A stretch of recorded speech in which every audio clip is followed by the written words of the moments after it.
welcome everybody. It's time once again for the next chapter with Charlie Hedges as he explores turning the page on his life and yours. Hey, Charlie. Hey, Paul. What's up? What's up? I get to talk here?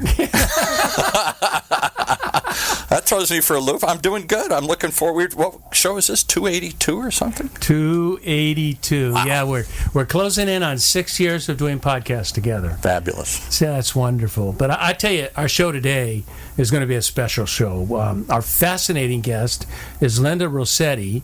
Now, in her latest book, Dancing with Disruptions, Linda offers insights into the shifts that occur repeatedly when we begin to think deeply about who we are.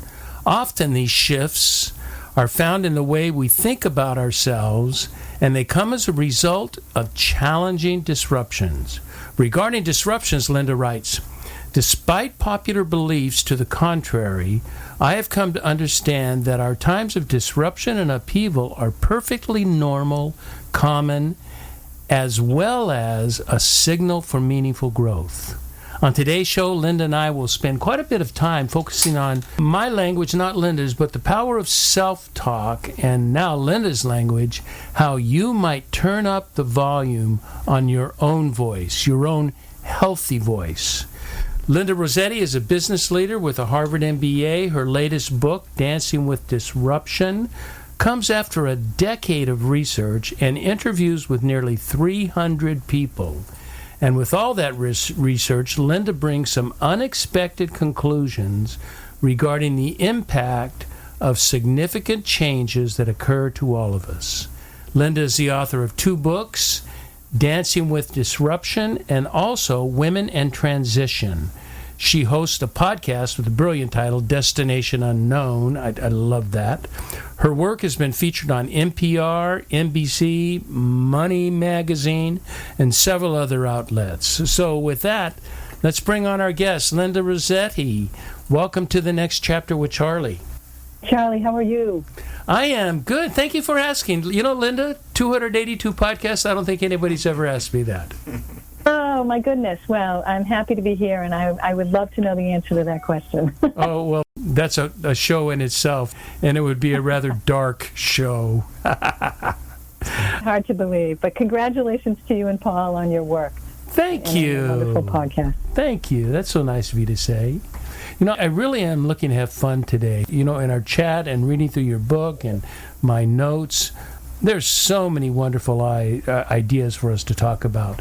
So, Linda, I think what I'd like to do from the start is chatting to you about disruptions and how our disruptions might serve as a reminder of who we really are in our core inner self. Now, that's an unusual thought, but you really bring that to light, and I'm very much looking forward to greater enlightenment. So, let's begin with definition of terms in our title.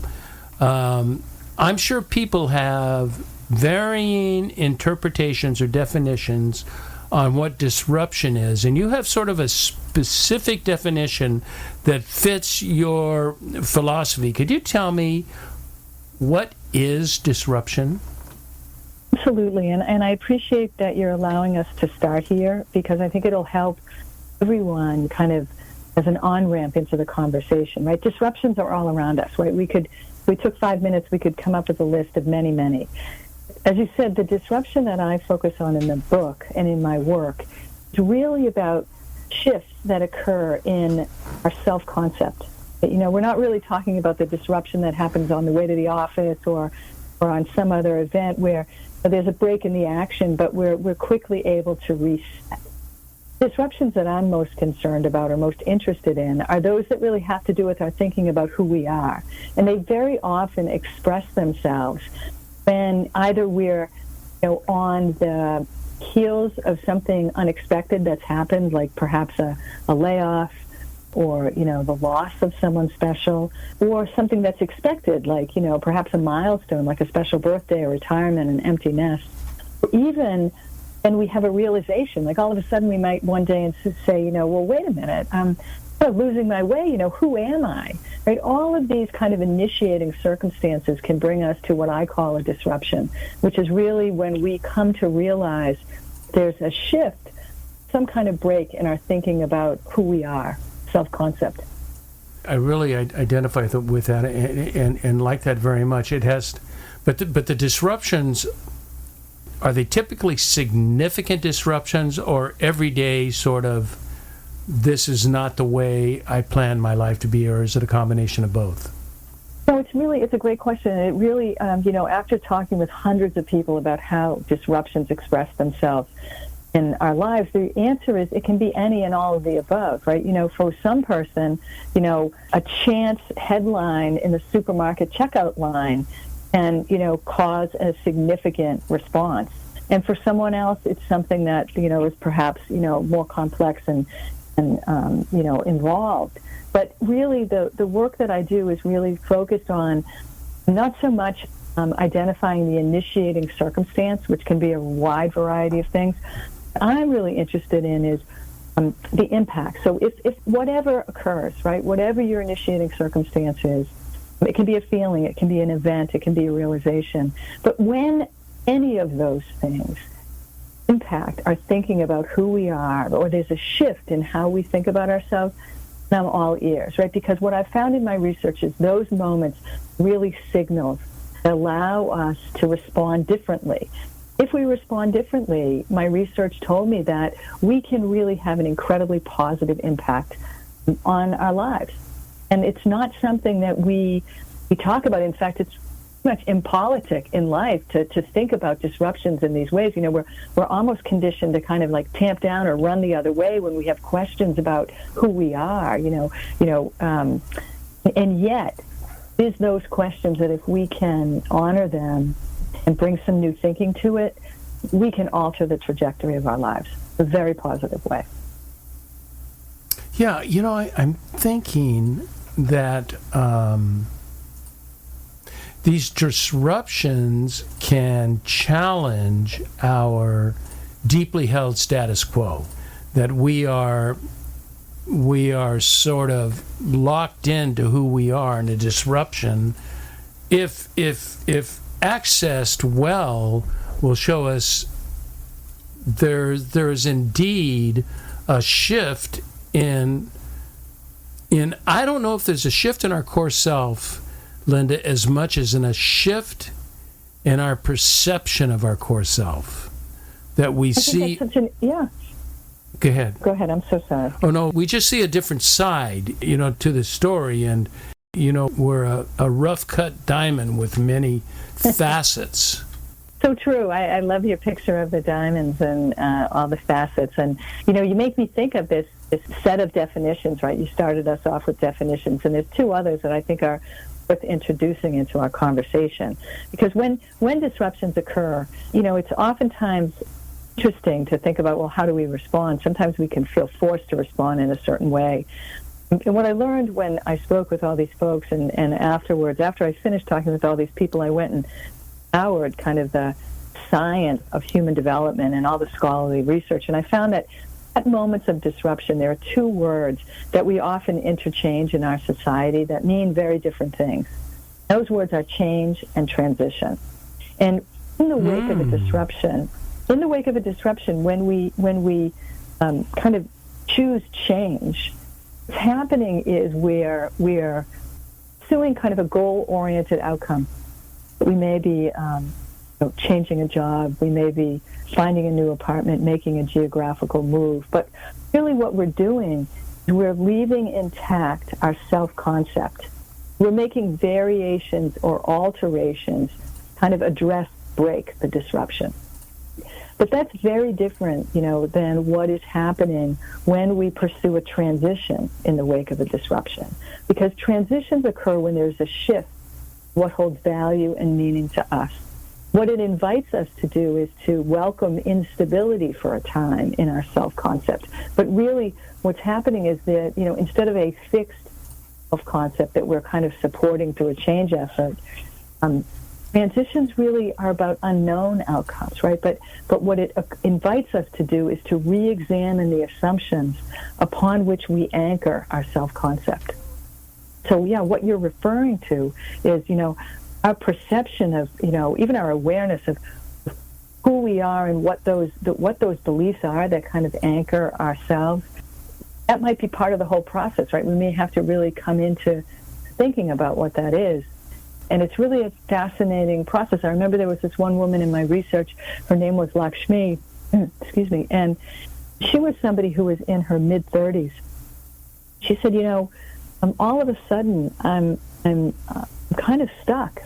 She had pursued a lengthy MD, PhD program and was working in an academic medical center in the Midwest in one of the Big Ten universities. She said, I realized all of a sudden, this isn't who I want to be. She said, I've never even dreamed outside of what this is. And she said, to your point of perception, she said, I wasn't really aware of this. I kind of, had some instincts, but I just kept pushing things to the back of my mind. And she said, ultimately I kept getting these debilitating headaches. She said, I really came to ask, what does my body know that I'm not aware of yet? I just share that story to say that, we can arrive at a disruption with a variety of awareness to where we are and how we think about ourselves. But what I've come to learn is that these disruptions are really invitations, even though we rarely think of them that way. Invitations to kind of explore who we are and how we make meaning in our life. And I think therein is the richness, right? We can choose change, and by the way, change is never easy, but we can also choose transition, which tends to be really an opening in our self-concept. Well, they are two important concepts, and change, not all change needs to be a transition, but certainly the most impactful and meaningful change is a transition, is a moving forward, is a growth. And I think all of it for that introspective seeker that wants to embrace a more meaningful life, that transition to another state is really very good. It's like the paradigm that got you here won't get you there. There comes for a whole reordering, and I think the kind of disruption and upheaval and change you're talking about is a complete reordering. Maybe not a complete, but a significant reordering to the way we will talk later, what adds value to me, and who am I at my core identity. And I think, Linda, don't you think that is almost rare for most people to think about, that we just live in the day-to-day and don't really contemplate it that much? It's so interesting. Yes, I think you're right. And it's funny because I think we are, our society, we're socialized to kind of hang on tightly to, an initial identity. And when we let go or decouple from that, we're used to hanging all sorts of negativity on that. We are quickly saying, oh, I failed, or I have some deficit, or I can't, and really that kind of meaning is misplaced when we think about really what transition represents, because it is an opportunity to kind of turn up the volume our own voices. And by voice, I don't mean what you audibly hear from me.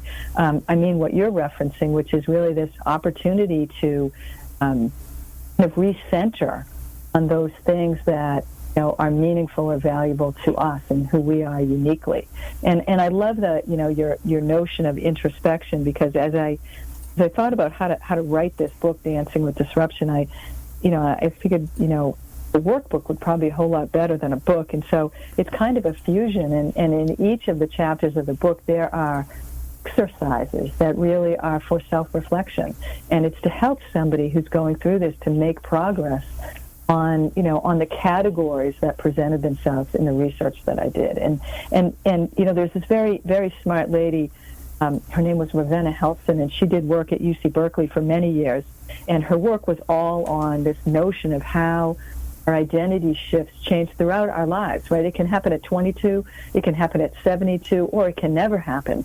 And what she used is she used this beautiful word, recentering, because when we get to these moments of growth, there's some things, in our self-concept that we hang on to. It isn't as if we're going to throw the baby out with the bathwater. We re-examine, and some things we hang on to, and some things we introduce are new, and some things we turn up the volume on something maybe we didn't foster in the past. So it really is this entire recentering of those things that are almost the composite of how we think about ourselves. Linda, I have lived a life of transition and new thoughts and new identities, and as I said, I probably have had 7 careers in my life. But as I approach 74, one tends to exaggerate where one is presently, but I feel like this is the most significant transition I've ever gone through. I can't identify any specific upheaval, but there was a dissatisfaction and a knowing that there was greater growth, and it came from a book that I read, Falling Upward by Richard Rohr, and he talks about 2 halves of life. Are you familiar with it? I am, yes. Oh, yeah. Well, he talks about the first half of life, which is essential, and that's, up to around 50 or so, and you are, as is necessary, you're building an ego, and you can't, the mystics will say you have to abandon your ego. You can't abandon your ego if you don't have an ego. And those boundaries, that ego helps establish confidence, understanding of myself. But as we move into this second half, that ego is no longer important, and that ego must actually be lost and must be transitioned into a half that is open, that is not dependent on me, that is not dependent on my identity of myself, because I already understand myself, I'm comfortable. Now I need to know how to come into the world. Did that thing make any sense to you? Sure, and it is. That book and many others really talk about this progression through adulthood, and the scholarly research is cautionary on stages, right? Because it's been proven that depending on what happens, your lived experience, such an advancement, to that second half, as he's referring to, can happen at 22 or at 74 or never, right? Many people kind of stay with in a single self-concept for their lives. And so I'm always cautionary on thinking about stages, because some people in listening are like, oh my goodness, I never went through that stage. What should I do? There must be something wrong. I think that the theories that he's introducing and what we can learn from just developmental progression important, because they can help us ask new questions, right? And some of the work that I've also really enjoyed that you might know of is Robert Keegan, who's out of the education school at Harvard, or Jack Mesereau, who's out of Columbia, who's now deceased, but a really great contributor to the field. So they said that we go through these progressions, like when we enter adulthood, right? We define who we are, what's around us, by external. So, communities we live in, the work we choose to do, our families, our religious affiliations, the racial, ethnic connections that we have, right? So we kind of create this sense of who we are by drawing from all these external influences. As you noted, as we progress through life, and sometimes it's at the half-life or at other times, we have this opportunity to say, for that assumption, I always thought I was going to be a general manager by the time I was 35. You know what? That doesn't hold water anymore. No. So we take those assumptions and we refine them. And second kind of plateau that people get to is when really say, well, now this kind of this identity that I have is really self-defined. It's really those things that hold value and meaning to me. Because if somebody continues beyond that, generally believe that they get to this kind of state that you so beautifully describe, which is, a connection to a greater humanity. It isn't necessarily defined by my beliefs or your beliefs. It's kind of a connection to a whole and a willingness to not only contribute but impact that. So it's really, disruption can happen anywhere along that progression, right? It can happen when we're, we're just starting out in early adulthood, and it can happen we're well into our 70s and 80s, and really thinking about the boundaries we might have once set for ourselves and our understanding of the world, and going through them. saying, wait a minute, I'm opening, there's more here. Wow. Oh yeah, I'm reading. I don't know if you're familiar with Rick Rubin's new book, The Creative Act: A Way of Being, and he talks very much about that transitions occur. Stages, if stages are predictable, if they're too limiting, then they're not helpful. But stages of, just kind of at a high level explaining growth can be helpful. They're not definitive, but they can be helpful. And we are in a process of transition. We are in a process of growth. We're in a process of learning. And I think more and more of us really need to embrace that idea. Now, as I was reading some of your materials, I noticed that you write about the reality of uncertainty in my life, in our lives. Tell me about uncertainty and how uncertainty helps us in understanding the kind of transitions we need to go, because our staid beliefs are challenged. They are no longer certain. And even our theological beliefs, as so many people are talking about God and Christianity today, very, very, very fundamental beliefs are being challenged and wondered about. And I happen to look at uncertainty as good. Did I catch that right in your writing, that uncertainty is important to you? Oh, absolutely, and I'm smiling. That's the one thing that this medium challenges us. We can't share our smiles when we're listening to people talk. Uncertainty is constant, and really is something that, again, I use in the work as a signal to invite us more. And many of us really encounter emotions of pretty significant magnitude when we're wading through uncertainty. And I spend a fair amount of the book talking about how to reframe those emotions, that we can be with uncertainty, not have it serve as an oppositional force in our life. Right? There's a lot of times when we're not going to know the answer. Beauty is if we can get to a place where even in unknowing, we're not stopped. And a fair amount of the research that I did really led to this notion of needing to externalize our emotions, and that may be something that you've talked about on the show. I've listened to a few, but I haven't gone through all 282.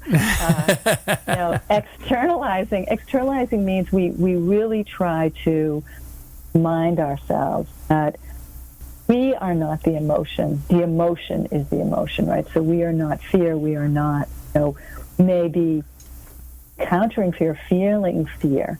We are not, it's not a character trait. We are not fearful, right? So that impermanence in reminding ourselves with techniques or other ways to deal with uncertainty changes its profile radically, right? I often describe it that, Charlie, if you and I went outside and I said, okay, Charlie, let's draw that skyscraper that's across the street, you would render it in the best way you could. And then if I said, okay, let's go up the elevator in the building that's across from it and go to the roof, if I asked you to draw that same skyscraper, it'd be from an entirely different standpoint. Mm-hmm. That's what I try to do with the emotions that come up with uncertainty, right? That if we can embrace ways to help us reframe, to look differently at uncertainty, we can really have an entirely different conversation with ourselves.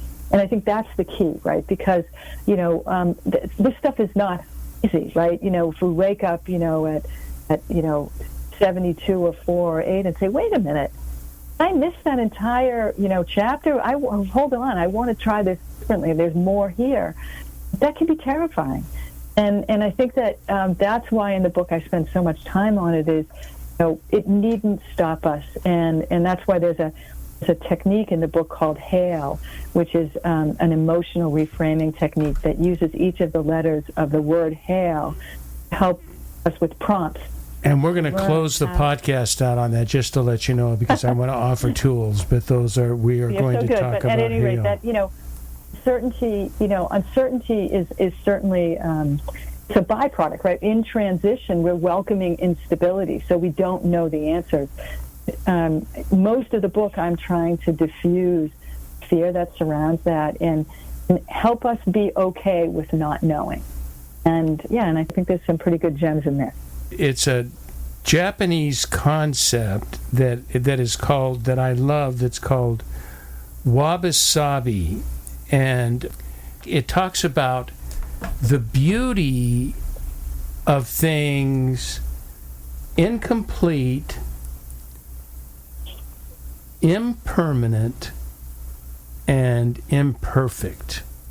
Those are that it sort of develops an openness, a philosophical openness to that which is perfect is not perfect. That which is, it needs to be worn, it needs to be used, it needs to be tested, and I like that. On uncertainty, I have to bring in a discussion that I just read in a Maria Popova quote, and she was writing on the popular, just recently died in 2022, philosopher and popular author Jacob Needleman. He was a professor at San Francisco State University, and there was one line of it that really resonated with me, Linda, and that was, "The disillusion of certainty is the gateway to freedom." Oh my gosh, of course. Lovely. Isn't that lovely? That is. Absolutely. Disruption inspires shifts in the way we think, and these shifts lead us to ask what you contend. Ask the question, what holds value to me?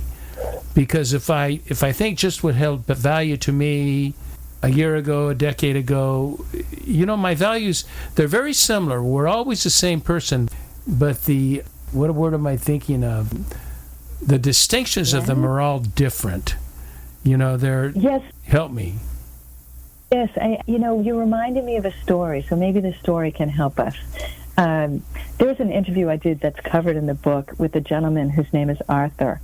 And he started the interview with me by saying, "You see so much more now."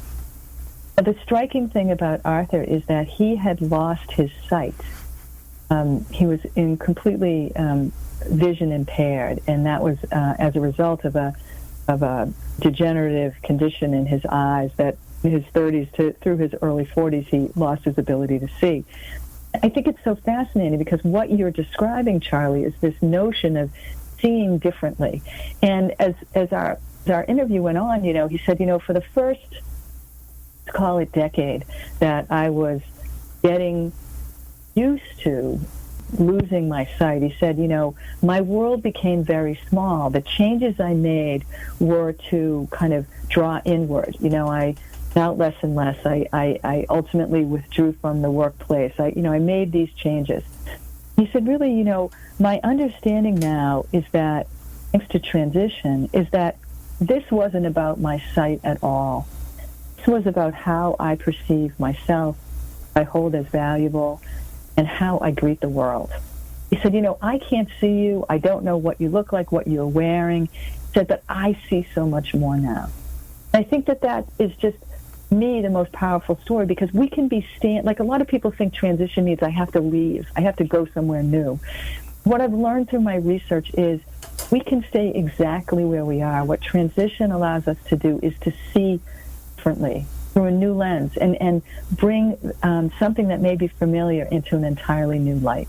That's good, and that is so essential in life. Otherwise, we get staid and old and crotchety and unopen to new thought, different thought, challenging thought, helpful thought.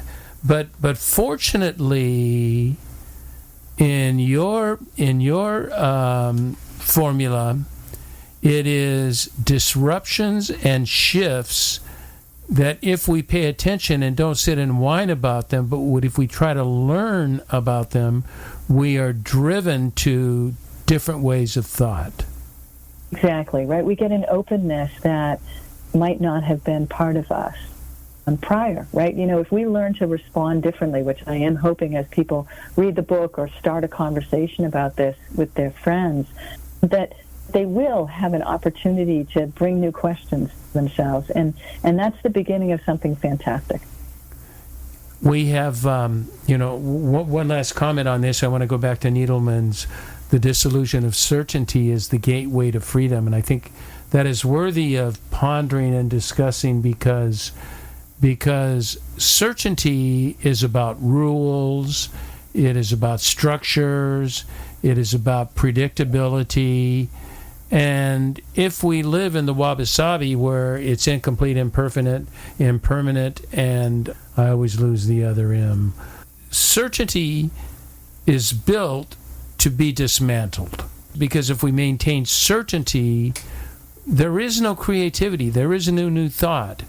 And what you talk about is these disruptions inspire shifts in the way we think largely about ourselves.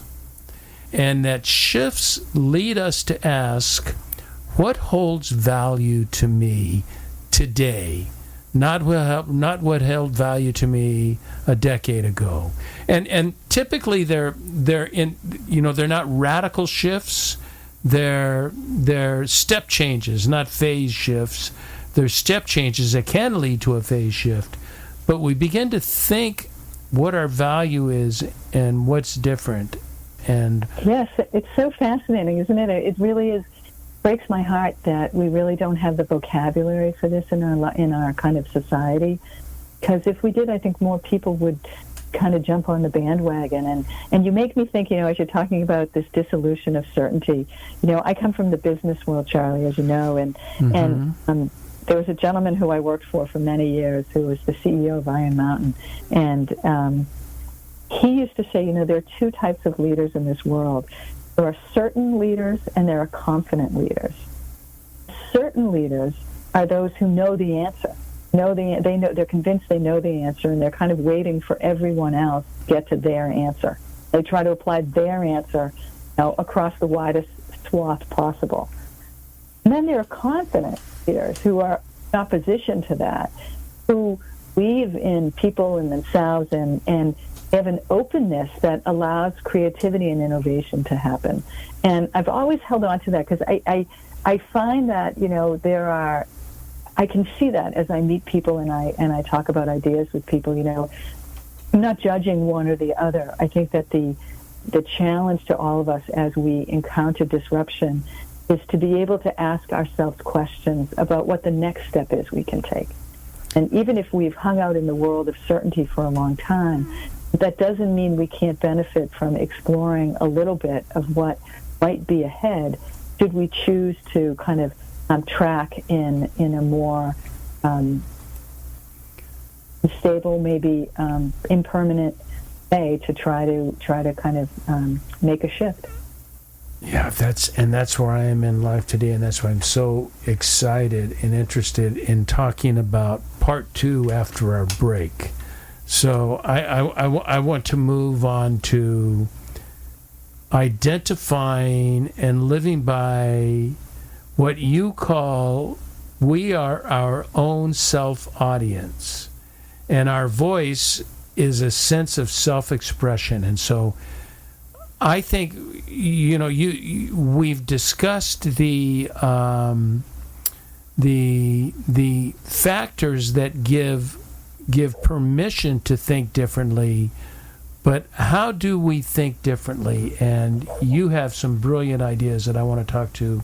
So we're going to take a brief break, and then we're going to come back and talk about that.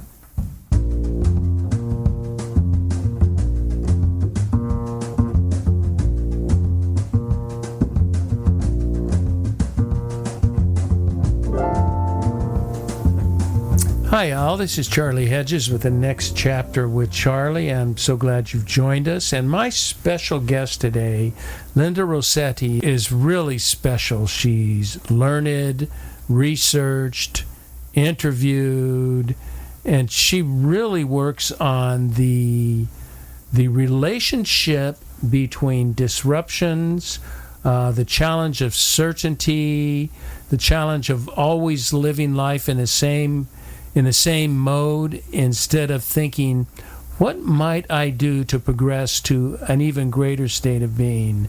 And that's what I want to talk about today. Now, you are in this half of the show. Now, you have a line that I liked. You have a lot of quotable one-liners that I love.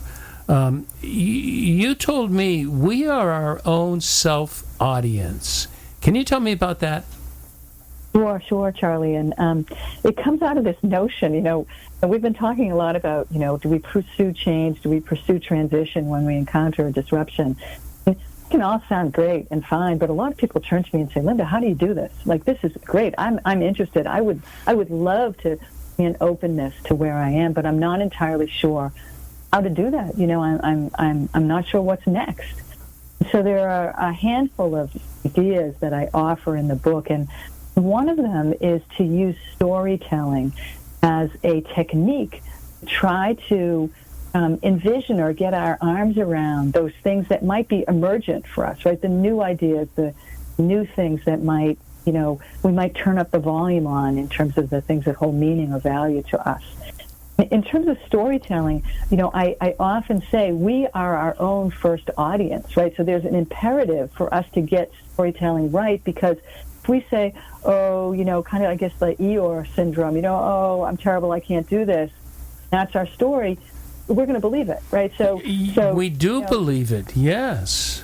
We do. We believe all these self-limiting stories, and it's fascinating, I think, that we often miss the fact that we are our own first audience, and it's important to rethink. And so in the book, I talk a lot about the different types of architectures of our stories, right? Very often we're conditioned in our society to use a chronological storytelling architecture. I was A, and then I was B, and now I'm C, and I'm at D, and I'm a little lost, so I'm not entirely sure. And what chronology does at times of transition, it seems to it leaves our listener, including us, off at this break, this uncertainty. And that can be tricky to try to navigate through, because really we're looking for how to define the next adventure. And so I've found that if we practice using a different architecture, and one I'll recommend in the book is to choose one thing that holds value and meaning to us. Anything, it can be anything on the planet. If we re-architect our story around that, tell an entirely different story, and it's generative, right? We begin to see new things doing what is a very simple storytelling technique. So, I'd encourage folks that have time to head to their local library and find the book, or, choose it online wherever you get your books. But it's a fascinating, incredibly simple technique that can give us awareness, to where our voices are and how present our voices are in our own stories. I'm reading a book now that I'm, it's very difficult to evaluate a book after you're just a third of the way through it. And I'm feeling it's one of the most influential books I have read in the last decade. It's by Rick Rubin, the great music producer. He's produced everybody in the world. And he wrote a book titled The Creative Act, A Way of Being. So creation, in his terms, is not a way of acting as much as a way of being. It is a representation of our internal selves, and he leads us to think that we are in a constant process of moving into something different and something new and something creative. I like what you talk about in light of Rick.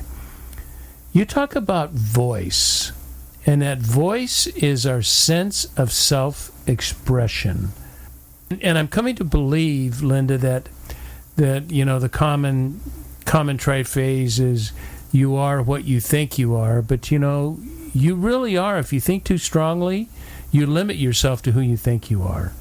and you try to put everything into that box and make it fit, and it becomes a very a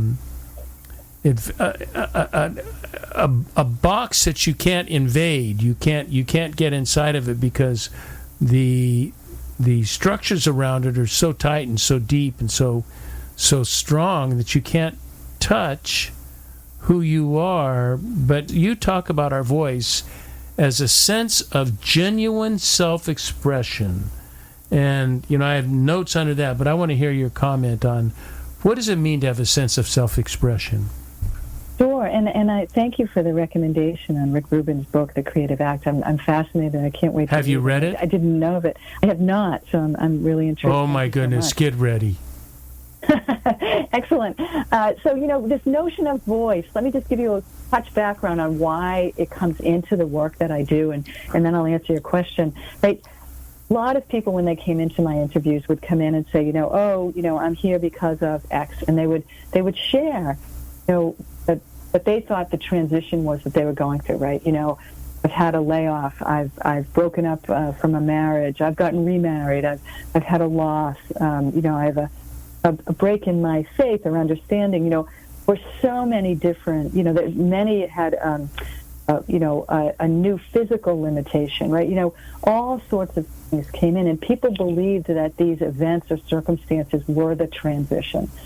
And after listening to nearly 300 in a very structured way through the research, I would tell you that while any of those things that I just described can be part of the transition, single one only common denominator to transitions is this notion of turning up the volume of our voice. And our voice, again, isn't necessarily what we audibly hear from someone. Like, I've been talking now for no more than 30 minutes. Clearly that I'm a Bostonian, right? All of your listeners do. It isn't really about my what you hear audibly. What it is about essence, truth. People react to that like, well, okay, that's kind of an amorphous kind of thing, and I think we are kind of taught that because very often we're conditioned, depending on where we arrive in society. Like, I worked in the corporate world in very senior positions in the corporate world for almost 30 years, and I will tell you that people looked me dead in the eye and said, "We don't want to hear your voice. If you don't have data to say something, then we don't want to hear you to talk. And once you have data, we want to know what we can conclude from the data. We don't care, right? We really don't care what you think, right?" So many of us are in environments similar to the one I was in, where we're conditioned to either not trust our voice, or we're not really invited to bring it into the conversation. And what I've learned in transition is that the one common denominator is we need to make room for, this truth, whatever it is. And by the way, it isn't just a binary thing like, okay, I'm going to wake up today and voila, I'm going to turn my truth on. There's a very funny story. I remember I did this lovely event in Chicago for these nonprofit leaders, and after I talked for a couple hours, one lady came up to me in tears, and she said, "My goodness," she said, "I can hear my voice screaming at me." She went on to say, she was terrified because the consequences that she perceives in acting in alignment with her voice overwhelming. So she was frozen. And so this notion of voice is multidimensional, right? We know it, and then we have to decide to act in alignment with it. And I remember there was another lady who came up right after that same presentation, and she stood next to this woman who was in tears, and she put her hand above her eyebrow, and then she looked from left to right as if she was like a seafarer looking for a distant land. She's like, "Voice?" She said, I haven't seen my voice in 30 years. So, I say that because, voice is something we can talk about, and if we spent 5 minutes, we could find 10 places online talking about voice. But I share those stories to say that there's real work in understanding voice and in what it is for us. And I do think that's, we go through multiple iterations, which, you've referenced Rick and others that you read. Life isn't about one stop, like, okay, voila, we're going to go through transition and then we're done. Right. It's an iterative process that, it may take decades. But, our willingness to start is important. And most of the people who I interviewed in my research said, once they began, was such an enlivening process, they continued. So their first disruption might have been about an occupation or a relationship. Once they began, they welcomed it in other areas in thinking of their that occupied their entire self. I think that that's really the invitation that is coming to us when we encounter a disruption, is we're being invited to explore our voice for who we are and our willingness to share that with others. One thing is I've talked about to a couple of friends about what I want to do on the show this week, and and I've been talking about your voice, and inevitably, you know what comes up, Linda? What if you have a negative voice? Yeah. What if you have that self-talk that is going to restrict your growth and this beautiful transition? How do you overcome that or silence that voice to bring the voice of, I believe in essential goodness. I don't believe in, you don't know much about me, but I'm a pretty strong Christian man, but not in today's terms. I follow the late medieval Christian mystics, and it's a very different approach. But it is confining if you're not careful, and we turn to that voice which just wants to scream out how you were unworthy. Look at what you just did. You're a sinner. You're horrible. You're unworthy. And if that, that's a voice that comes out in a lot of people. How do we manage that voice? And thank you so much for bringing that up, because it is such a common accompaniment to this process of disruption and choosing to move forward. And that's why in the book I spend a fair amount of time introducing reframing technique, which allows us to, we don't want to tamp down the emotions, right? Okay, so negativity is here, maybe we're self-critical. It isn't necessarily to bypass that. We want to honor the fact that it's here. We want to reframe it so it isn't oppositional to our desire to get closer to our truth, our new truth, if you will, our expanded truth. And so the notion of negativity, how do I get close to my voice with negativity? It's to make sure that you practice these techniques to help you externalize, right? To be with that negativity in a new way. Because that gives you the runway. I often describe it to people like, there's a real criticality that I learned as a young child. And, a rigid kind of, I want to say perfectionism, but, anything I did was never right. And so that's with me a lot. And on days when I'm, not paying attention, it's as if that kind of emotion, that criticality is a rope that I'm hanging onto the end of, and it can flick me around willy-nilly, change directions, and I have no control. Like, it is total power over how I show up on some days. But if I learn to adopt the techniques of kind of reframing that, what it helps me do is criticality doesn't disappear, but I can drop that rope on the ground next to me, right? So its power over me is completely diffused. Right. So I can continue to think and be and explore what I need to do and still not bypass it. Because, there are a lot of techniques out there that say, okay, when you feel angry, sad, upset, concerned, fearful, don't think that, think X, right? We learn to bypass emotion. And the risk in that is that we train ourselves to distrust ourselves. And that's why we never want to do that, right? We really want to do our best to stay away from that. And that's why in the book I spend so much time on teaching us how to reframe, right? So isn't that I'm going to judge myself, that criticism is so much a part of who I am. It's, I want to honor the fact that's a part of me. I want to not allow it to have power over me. And that's how I would respond to your friend about voice and this notion that, well, negativity is present. I can't even have a conversation about this. I would say we're going to start with really trying to reframe. Yes. So that are accompanying you. Yes. And then once we do, we can ask ourselves different questions. And that's all of it is this really lovely opening to new ways of thinking about ourselves and the world. Oh, that's beautiful. I was taking a course on first and second half of life, and the instructor talked about the importance of sacred wounds and necessary suffering.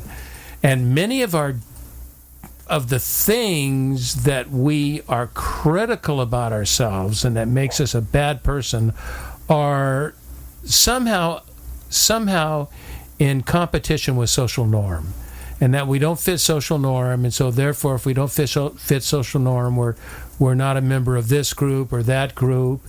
And what the instructor Richard talks about in this, it's important to recognize these sacred wounds as instruments of growth, that this woundedness from our negative self-talk gives us, if we use correctly, gives us an opportunity to view an alternative, to say, now that obviously can't work, there's got to be something else going on.